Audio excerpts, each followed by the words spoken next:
ओम श्री परमात्मने नमः। नारायणं नमस्कृत्य नरं चैव नरोत्तमं देवीं सरस्वतीं व्यासं ततो जयमुदीरयेत्। SrimadBhagvadGeeta, 14th chapter, the three modes of material nature. Introduction. At the end of the 13th chapter, Lord Krishna said that he who with the eye of wisdom perceives the difference between Kshetra and Kshetragya attains the supreme. Now the question arises, what that wisdom, jnana, is, what its value or glory is, and how it is gained. The Lord starts the 14th chapter in order to answer these questions. Connection with Prakriti and its evolutes leads to bondage. The Lord in the 13th chapter explained how to renounce connection with Prakriti. Now he starts the 14th chapter in order to explain the method of renouncing connection with its evolutes, the gunas. In the first two verses, he glorifies wisdom. Verses 1 to 4. Glory of knowledge and emanation of creation from the union of nature and soul. Verse 1. Shri Bhagavan Vacha Param Bhuyah Pravakshyami Jnananam Jnanam Uttamam Yaj Gyatva Muneha Sarve Param Siddhim Itto Gataha. The blessed Lord said, I shall again declare that supreme wisdom, knowledge, the best of all wisdom, by knowing which all sages have attained the highest perfection, being liberated from this mundane existence. Comment. This wisdom, knowledge, is the supreme of all other knowledges, spiritual as well as mundane, of arts, sciences, languages, and scripts, etc., because other knowledges lead to bondage, while it leads to God realization. By knowing, that is, realizing that supreme wisdom, all the great sages have attained God realization, being liberated from the mundane existence without any exception. A Muni sage is he who renounces his affinity with the body. The Siddhis such as Anima, Mahima and Garima etc.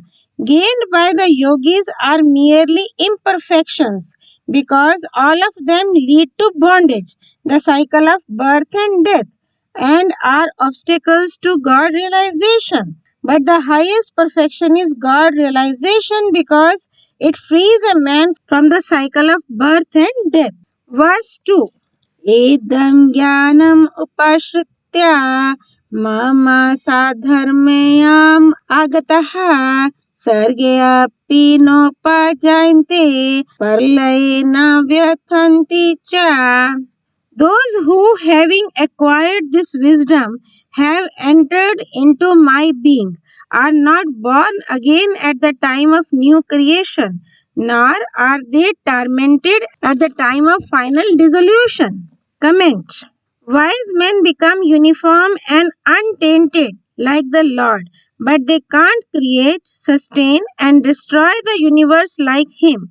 Someone of the yogis, by the practice of yoga, assimilates some exceptional power, but that can't be on a par with the Lord's power, which is natural. The power of yogi is limited, while that of the Lord is unlimited, because he is omnipotent. The wise men are not born even at the time of creation when the different worlds come into existence and their lords are born. Those wise men, being free from the contact with the gunas, are not born because it is contact with the gunas which determines one's birth.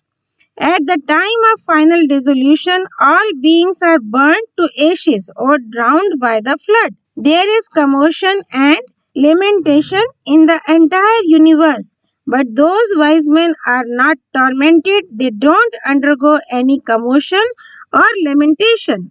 Those who have acquired this wisdom are not born again at the time of creation. But what about those who are born? The process of their emanation is described in the next verse. Verse 3. Mama yo nirmahad brahma tasmin garbham dadhamyaham sambhavaha sarva bhutanam tato bhavati bharta.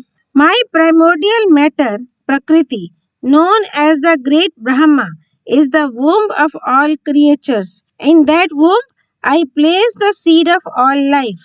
The birth of all beings follows from this combination of matter and spirit. Comment.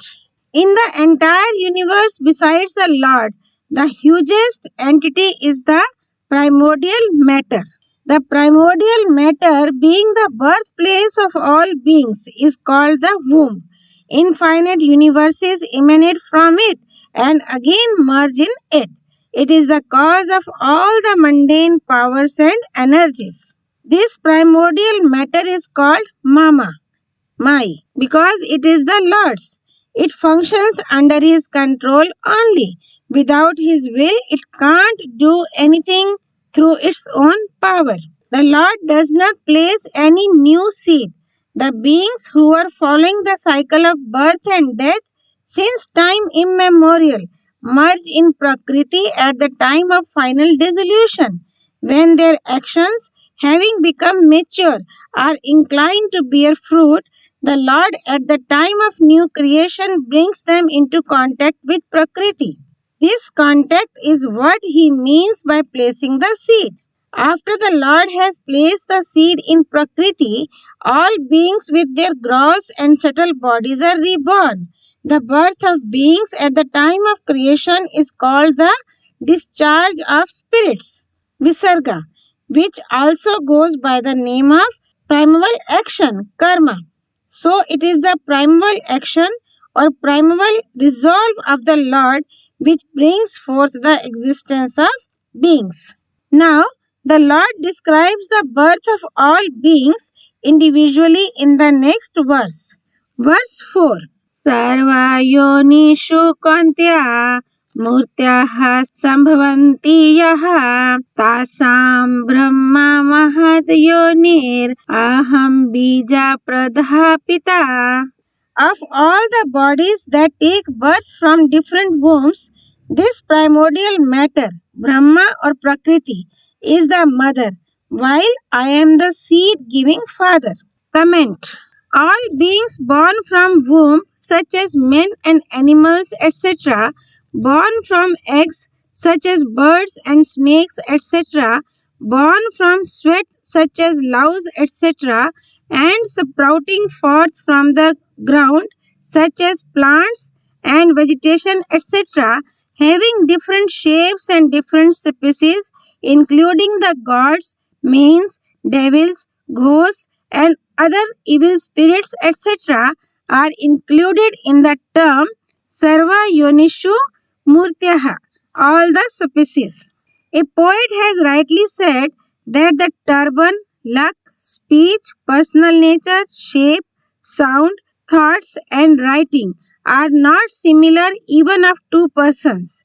In 84 lakh species, so many beings since eternity have taken birth, but their shapes are different from one another.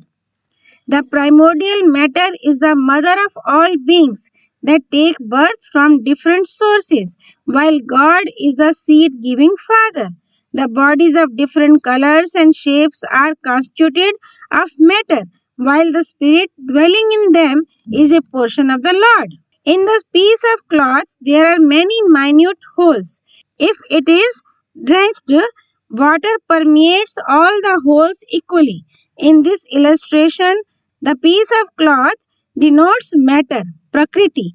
Each of the holes denotes the body, and the water which permeates the holes denotes God. It means that God permeates all the bodies and the entire universe. Om Tat Sat. All glories to Sri Partha Sarthi, Lord Shri Krishna. All glories to Bhagavad Vani, Srimad Bhagavad Geeta, Shrihari अर्पणमस्तु।